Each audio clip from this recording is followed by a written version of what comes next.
intelligencesquared.com. Our final speaker then is a Benedictine monk and the former headmaster of Downside School, Dom Antony Sutch.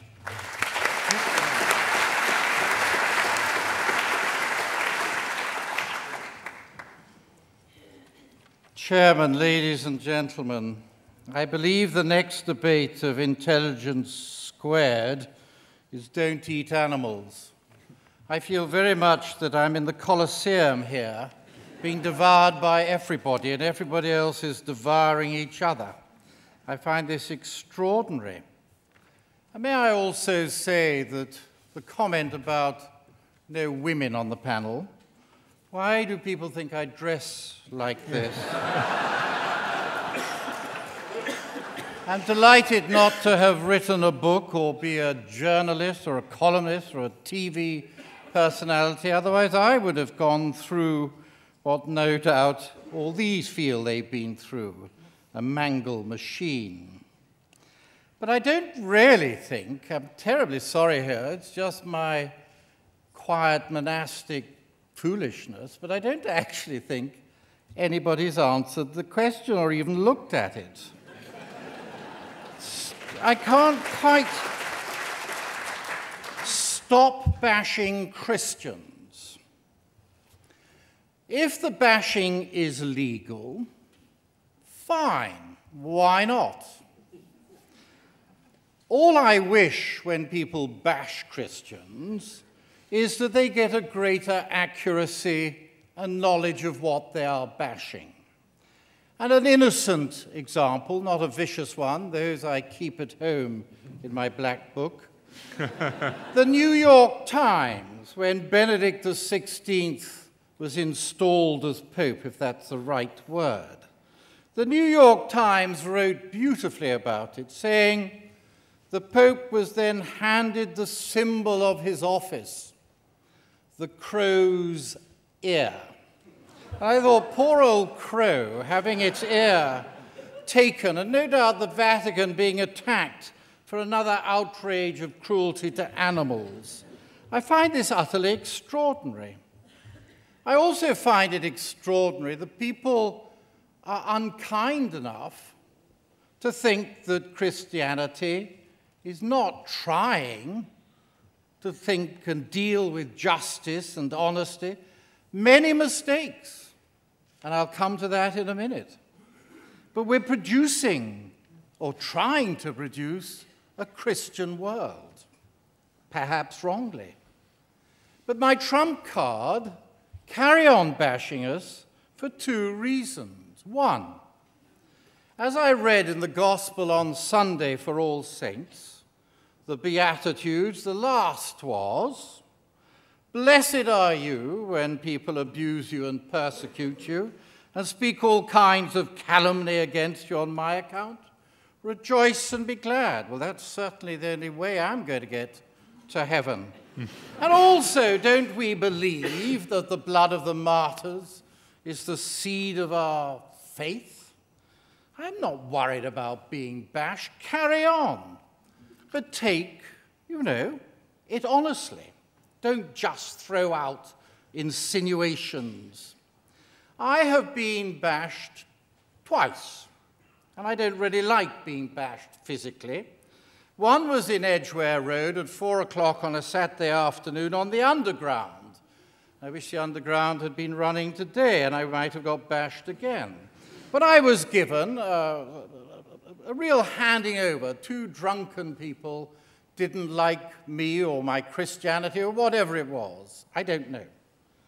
The other bashing, which I loved, was standing by some traffic lights in Berkeley Square on not a very nice day, and a large Rolls-Royce, chauffeur-driven, appeared, and I was waiting for the lights to go red so I could cross, and the window went down, and a child of about 8 with a pump water gun just went pump.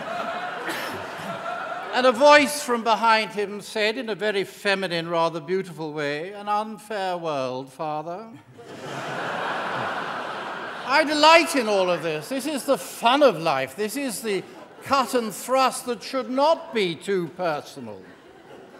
And let me say, and I believe it very strongly, Britain remains a tolerant country. I don't care what anybody says. I have certainly experienced that, and most of the people I talk to have experienced that.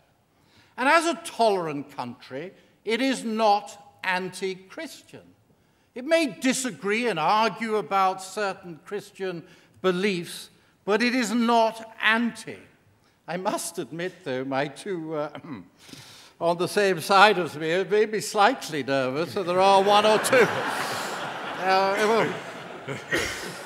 I know that there is a world of political correctness, but in my humble opinion, most people think they're utterly dotty.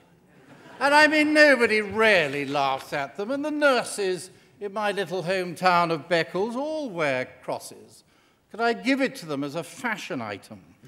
And the stewardesses wear crosses, and the nurses said, "I'll pray for you, dear." Why not? It's like, you can't walk under a tree in case a conker falls on you. And then the other day in a hotel, it said, "Hot pipe. Beware, it may be hot." Well, if it's a hot, anyway, this is not anti-Christian, this is just dotty. What about non-Christian faiths?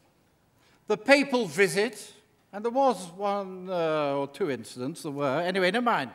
But the Pope met the representatives of all the other faiths. And Dr. Assan and Chief Rabbi Lord Sachs welcomed him. And there was a common cause of committed believers. They're not anti-Christian. So other faiths aren't anti-Christian except possibly the extremes. And what did the Pope say at the end? As followers of different religious traditions, working together for the good of the community at large, we attach great importance to this side-by-side dimension of our cooperation, which complements the face-to-face aspect of our continuing dialogue. On a parish level and a personal level, I have no anti-Christian feeling. And indeed, a friend was telling me about these nativity plays that are to be banned, supposedly. In Birmingham, a head mistress, I think a head teacher, you have to call her, was going to ban it. And there was a petition signed by every single parent, including Muslims, Sikhs, and atheists, to say, "Don't be ridiculous." How can that be anti-Christian? We're getting to the point where the media have the headlines, and we all say, "Oh, well, it must be the case." Let me tell you what is happening. We're beginning to pigeonhole people. We're becoming a tick-box society, so that if somebody says you can't pray, "Oh, we're all anti-Christian." Nonsense. What happened to me years ago at Ealing, that lovely place full of Roman Catholics? I had been out to dinner. I think I've told this story to some of you before. And it was an old boy of my school, so he was paying. So I chose the restaurant. And it was one of those restaurants in which the menu comes and only the person paying knows the price. So I went for lobster to begin with. God has a sense of humor, even if non-Christians don't. Anyway, some of this poured down the front of my habit, so I returned to the monastery shamefacedly rather late, 2 in the morning.